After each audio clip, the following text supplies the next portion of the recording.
ጊዜ ነው ወደ 10 ምናምን አመት እኔ የዘብርን ገብርኤል ስም ከዝና ከሰማሁ በጣም ረጅም አመት ነው ወደ 10 ምናምን አመት ነው ዝናውን ከሰማሁ ነገር ግን በየት በሞላሌ በመናም ሲባል እሰማለሁ በየት እንደምመጣ ግን በቃ ግራ ገብቶኝ ነበርና በጣም ብዙ ጊዜ ሞከርኩ አልተሳካልኝም አሁን አንድ ቀን ጻድቃኔ መጣ ነበርና ወደ ጻድቃኔ ልመጣ ተነሳ ነገር ግን መሽቶብኝ ደብረ ብርሃን አደርኩኝ አሁን እዛ ደብረ ብርሃን ላድስ ስገባ መጠለያ ከኩኬለሽ መጣ ዘብር ልንሄድ ነው ብለው ሲያነጥፉ ደረስኩ ወይ ዘብራው ወይ ባቅኖሮ ይሄን ነበር እንዴት አርጌ ልሂድ እያልኩ ትንሽዬ ልጅ ነው ሰማኝና ከየት የመጣሽው ከአዲስ አበባ አዎ ከአዲስ አበባ ነው ግን ፍራንካም አልያዝኩም እንዴት አርጌ ልሂድ እንጂ መሄድ ፈልግ ነበር ስል በቃ ከኔ ጋር ትሄጃለሽ አለኝ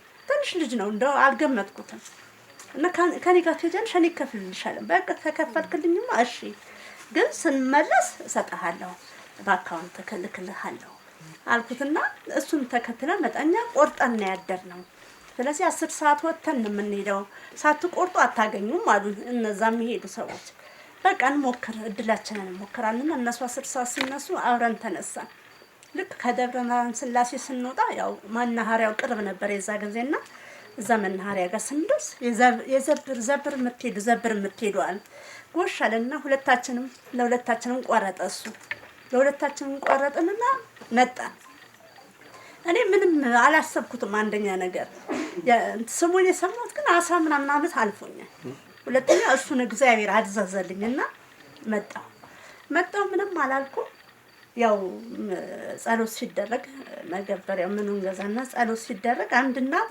እኔን የምታከልች እንዲሽባ ሆነባቸው እንዲደግፈው ተቀምጠዋል አሁን እሷ ልክ ጸሎቱ ታርጎ ያው ተገዝቶ የሚጮህም ዝም ብሎ እሷ ልትነሳ ሞከረች አሁን ልትነሳ ስትሞክር እስቲ አይሃለው አብሳሪው አይሃለው እስቲ አብሳሪው አይሃለው ያሉ ይላል ምንድነው ማማ ያው መቀመጥ እንኳን አትችልም ደግፌ ነው የምትቀመጠው አሁን ልትነሳ ሞከረች አሁን አንድ መንፈስ ያዛት መጣችና አብሳሪ አይለቀንም እኛ ነን ያሰናተን እንፈታታለን አለችና ሄደች ወይ ጉድ ብለን ዝም አለ አሁን ልጅቷ ተነስታ ብድግ አለችና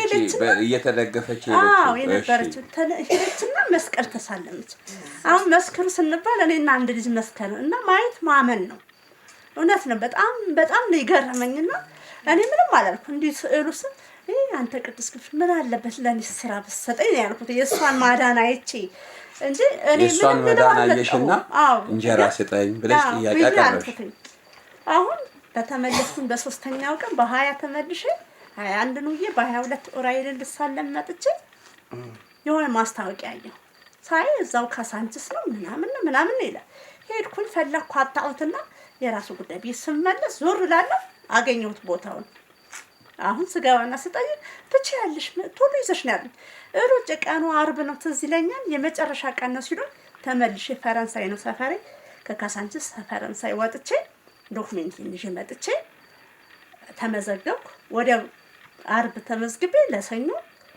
ፈተና ቀረብኩ ወደ በሶስተኛው ቀን ገባሁ እና ኢየሱስ ነው በጣም ግርማ አንደኛ ስሙ ሰማሁት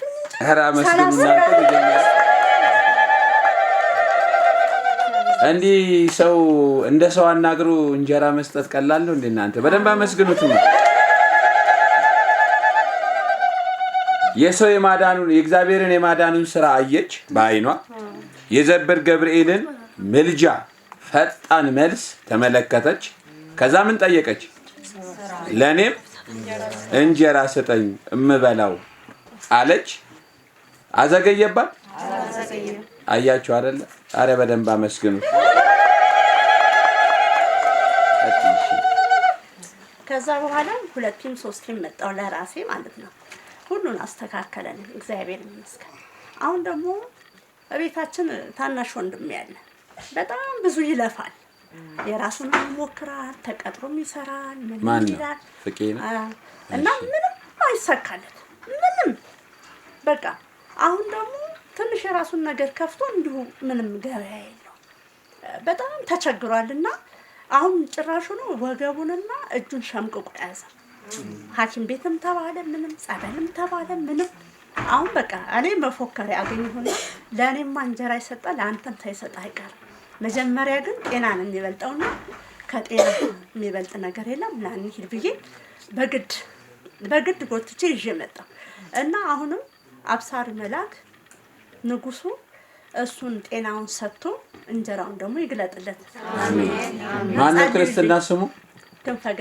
ክንፈ ገብርኤል ይስማሽ፣ ጸሎትሽን ይስማሽ፣ እሱንም ይማረው፣ ለምስክርነቱ ያብቃው። ቆርሶ በልቶ የማያልቀውን እንጀራ የማታውን ይስጠው። ሰዎች ምን ይላሉ መሰላችሁ? ሲጸልዩ በጸሎታቸው ሰዓት የጠዋት እንጀራን ስጠኝ ነው የሚሉት ወይስ የማታ? ለምን ይመስላችኋል? እሺ እናቴ፣ እሺ ማታ ላይ ግን ጥሩ እንጀራ ይሰጥህና እፎይ ትላለህ። እሰይ ቃል ሕይወት ያሰማል ያሉት ይሄ ነው። ልክ ነው።